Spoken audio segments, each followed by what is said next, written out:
अखिलेश यादव जी कहते थे मैं 1 साल में मंदिर बना लेता, उनको कब्रिस्तान बनाने से फुर्सत होती तभी 1 साल में मंदिर बना लेते। कांग्रेस ने पाकिस्तान को 2 टुकड़े कर दिए, 2 टुकड़ा कर दिए, कभी न्यूज पे नहीं दिखाया गया। ये सर्जिकल स्ट्राइक चोरी छिपे 2 किलोमीटर में करते हैं, 6 महीना प्रचार करते हैं। ये देखिए कांग्रेस ने हमारे जो है भारत के लिए सुरक्षा के लिए ठीक है ये काम किया। इंदिरा गांधी एक मजबूत प्रधानमंत्री थी, बिल्कुल थी, लेकिन उसके बाद में आज तक कांग्रेस के पास कोई एक अच्छा नेता का चेहरा नहीं है। सपा वालों को गुंडाई करने को नहीं मिल रही, सपा वालों को गुंडाई नहीं, कांग्रेस वालों को भ्रष्टाचार करने को नहीं मिल रहा, रुपया लूटने को नहीं मिल रहा, बीएसपी वालों को रुपया लूटने का काम नहीं मिल रहा। राजीव गांधी 5 साल के कार्यकाल में 0 एम्स, अटल बिहारी वाजपेयी आए थे, उनके कार्यकाल में 6 एम्स बनाए गए। आने वाले टाइम में आज से 15 दिन पहले मोदी जी द्वारकाधीश गए। कौन सा नेता गया है?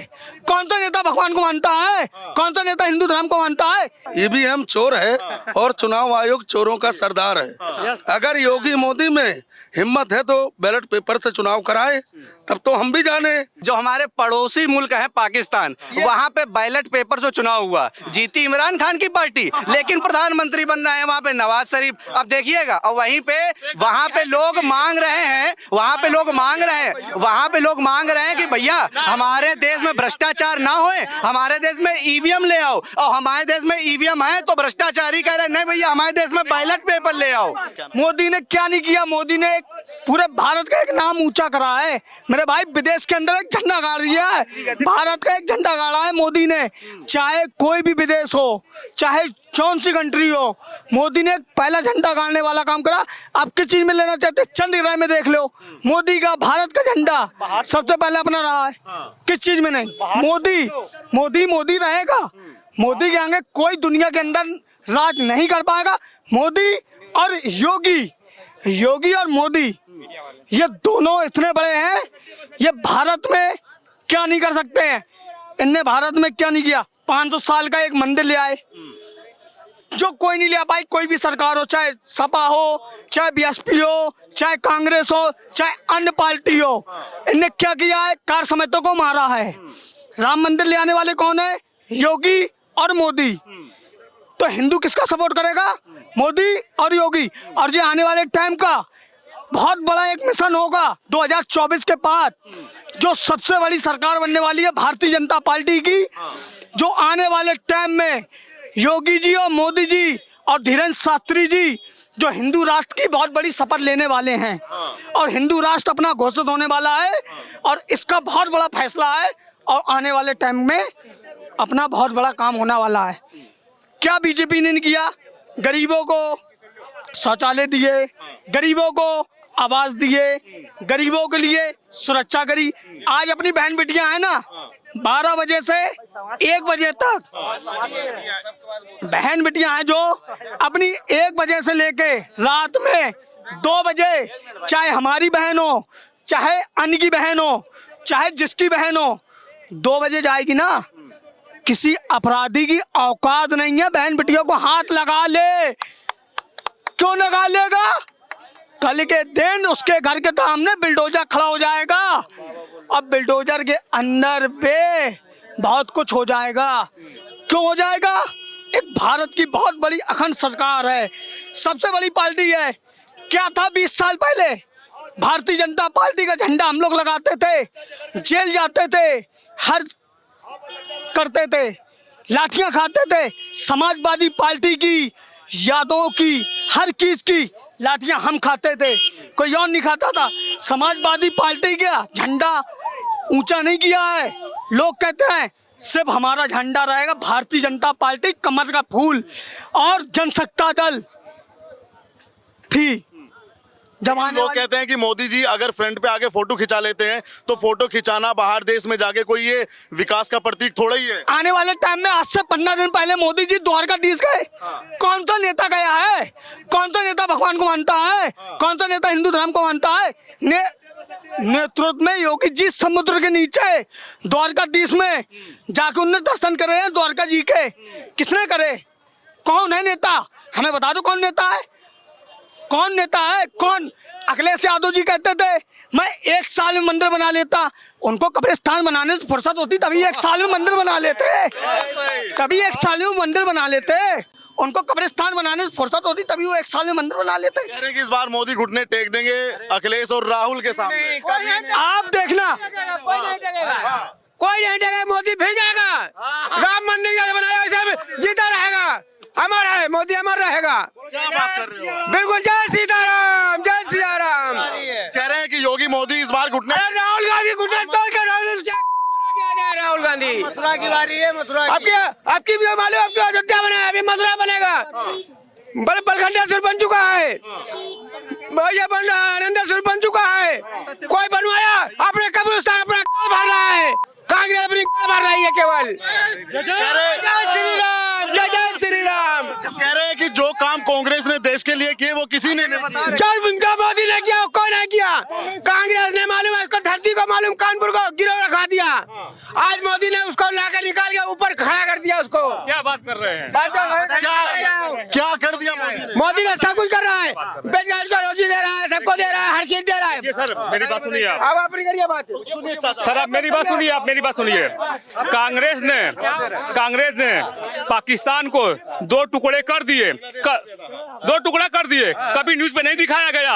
ये सर्जिकल स्ट्राइक चोरी छिपे 2 किलोमीटर में करते हैं, 6 महीना प्रचार करते हैं। ये देखिए, कांग्रेस ने हमारे जो है भारत के लिए सुरक्षा के लिए ठीक है ये काम किया। इंदिरा गांधी एक मजबूत प्रधानमंत्री थी, बिल्कुल थी, लेकिन उसके बाद में आज तक कांग्रेस के पास कोई एक अच्छा नेता का चेहरा नहीं है। ये बात कांग्रेस को स्वीकार नहीं है और वो अपने राहुल गांधी को प्रधानमंत्री बनाने के लिए इतने ज्यादा परेशान और आतुर हो चुके हैं कि मोदी अगर कुछ अच्छा काम भी करे तो उसकी भी वो बुराई करते हैं। मैं कांग्रेस को बुरा नहीं कहता हूं, कांग्रेस में अच्छे नेता पैदा हुए हैं और नेता ने अच्छा काम किया है, लेकिन वर्तमान में कांग्रेस के पास ना ही कोई लीडरशिप है, ना ही कोई विजन है। मैं आज के समय में बता दे रहा हूं, मोदी सरकार ने आज तक, सुन लीजिए, मोदी सरकार ने 2014 में, रुकिए, मोदी को बोलते हैं सिर्फ कि राम मंदिर बनवा दिया है और सिर्फ मंदिर का काम कर रहे हैं, राशन बंटवा दिया। आइए मैं आपको काम जुड़वा देता हूं। अभी तक कांग्रेस ने आज तक 70 वर्ष में मात्र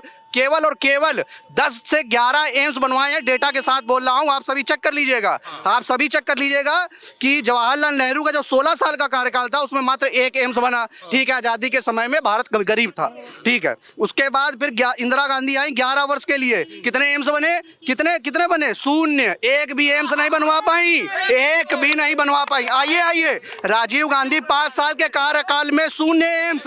अटल बिहारी वाजपेयी आए थे, उनके कार्यकाल में 6 एम्स बनाए गए। आइए, उसके बाद मनमोहन सिंह आए, 10 वर्ष के कार्यकाल में मात्र 1 एम्स बनाया और मोदी सरकार ने मात्र 10 साल में 15 एम्स बना के दिए। आप काम की बात करते हैं, आइए IIT की बात करते हैं। आइए, अरे ये विकास हुआ। एक मिनट, मेरी भी बात सुनिए आप। सर आपको मेरी बात सुनना पड़ेगा। सर सन 2014 से पहले जब कांग्रेस की गवर्नमेंट थी, देश की कर्जा सिर्फ 55 लाख करोड़ था।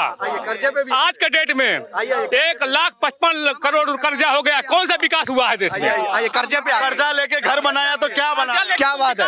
आइए, कर्जा पे हुआ है विकास। बात समझिएगा कि मैं आज अपनी रेहड़ी पटरी चला रहा हूं, मात्र 10 रुपए प्रतिदिन का कमा रहा हूं, और अगर मैंने 20 रुपए कर्जा लेने के बाद में प्रतिदिन 30 रुपए की आय के हिसाब से कमाई शुरू कर दी तो उसमें क्या बुरा है? उसमें देश की बढ़ोतरी तो होगी। और इन आंख में पट्टी बांधे हुए कांग्रेस के लोगों को ये नहीं मालूम है कि आज के समय में हम पाकिस्तान से कंपैरिजन नहीं करते, हम चाइना और अमेरिका से कंपैरिजन करते हैं। उनकी इतनी ज्यादा GDP होने का मेन क्या है सोर्स? कि कर्जा ज्यादा से ज्यादा लेते हैं, उसी हिसाब से टर्नओवर चलाते हैं। इनको ये नहीं पता है कि कर्जा बढ़ने से ये नहीं होगा कि आपकी जेब से जाएगा। आप ये बताइए, अगर जनता इतनी परेशान है तो क्या 2024 में चुनाव बदल देगी पूरा? बिल्कुल सर, उम्मीद है, चांस भी है, उम्मीद है, चांस भी है, बिल्कुल है सर।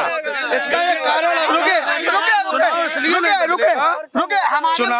चुनाव इसलिए नहीं बदलेगा। 24 तो छोड़ो, 1925 की RSS में स्थापना हुई थी और 2025 में इसके 100 वर्ष पूरा होने जा रहे हैं। योगी मोदी जी हिंदू राष्ट्र घोषित करने जा रहे हैं, क्योंकि इस मामले को, इस मुद्दे को विपक्ष से लेके सभी पार्टियां और ये कहती हैं कि ईवीएम चोर है, ईवीएम चोर है और चुनाव आयोग चोरों का सरदार है। अगर योगी मोदी में हिम्मत है तो बैलेट पेपर से चुनाव कराए, तब तो हम भी जाने, क्योंकि जर्मनी में ईवीएम बनती है, उधर पे कभी भी ईवीएम से कभी चुनाव नहीं होता है और ये लोग ईवीएम से चुनाव करा रहे हैं। तो हम तो ये जानते हैं ईवीएम हटाओ, बैलेट पेपर लाओ, ईवीएम हटाओ और बैलेट पेपर लाओ। पहले मेरी बात सुनिए, कमेंट करेंगे।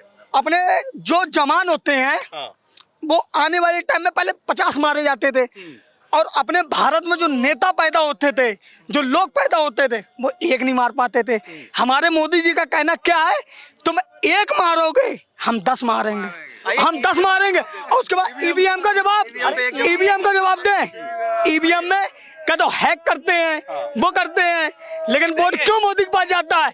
तुम अगर बैनी पेपर में करवाना चाहो ना तो फिर भी मोदी आएगा ही, अब मोदी रहेगा। अब तुम्हारे अंदर में घुसने वाली बात है तो ना तो कांग्रेस रह पाएगी, एक चुनाव जीत पाएगी। मायावती का कह लिया, रायबरेली में एक ठाकुर बना, वो भी सीट चली गई, वो भी बीजेपी में आ गई। ईवीएम पे भाई साहब बोल रहे हैं कि ईवीएम हैक होती है। देखिए, आप आज के समय में जो हमारे पड़ोसी मुल्क है पाकिस्तान, वहां पे बैलेट पेपर से चुनाव हुआ, जीती इमरान खान की पार्टी, लेकिन प्रधानमंत्री बन रहा है वहां पे नवाज शरीफ। अब देखिएगा, और वहां पे लोग मांग रहे हैं, वहां पे लोग मांग रहे हैं कि भैया हमारे देश में भ्रष्टाचार ना होए, हमारे देश में ईवीएम ले आओ। और हमारे देश में ईवीएम है तो भ्रष्टाचारी कह रहे हैं नहीं भैया हमारे देश में बैलेट पेपर ले आओ। ये है हमारे देश में विपक्ष हमारा। दूसरी बात, सरकार में सपा वालों को रुक जाओ, सपा वालों को गुंडाई करने को नहीं मिल रही, सपा वालों को गुंडाई नहीं, कांग्रेस वालों को भ्रष्टाचार करने को नहीं मिल रहा, रुपया लूटने को नहीं मिल रहा, बीएसपी वालों को रुपया लूटने का काम नहीं मिल रहा। तो क्यों नहीं मिलेगा? बताएं क्यों नहीं मिलेगा? क्योंकि सबकी सरकार, सबका विकास एक साथ, चाहे हिंदू हो, चाहे मुस्लिम हो, चाहे ईसाई हो, चाहे सिखाई हो, चाहे जो भी हो, भारतीय जनता पार्टी एक समान है, सबको लेके चल रही है। क्यों लेके चल रही है? क्योंकि वो जानती है मेरा भारत मानी को लेकर चल रही है। मुझे बताइए, मेरा भारत मेरा अमान, मेरा भारत पूरी बात कर लेना, मेरा भारत क्यों कह के चल रही है? मेरा भारत सरकार है, गरीबों की सरकार नहीं है। अब महंगाई के बात करिए, महंगाई की बात। हाँ, देखिए मोदी साहब, इनका कहना है हमारे विपक्षियों का, हमारे सर देखिए, जिस समय गैस सिलेंडर 400 रुपया था, उस समय मोटी भैंस Smriti Irani 400 gas cylinder sir पर लेकर दौड़ती थी। आज गैस सिलेंडर 1000-1200 रुपया हो गया। अब वो जो है गैस सिलेंडर सर पर लेकर नहीं दौड़ती है। आइए, गैस सिलेंडर सुनिए, गैस सिलेंडर हर एक बात का तथ्य के साथ जवाब दूंगा। हमारे पूर्व कांग्रेसी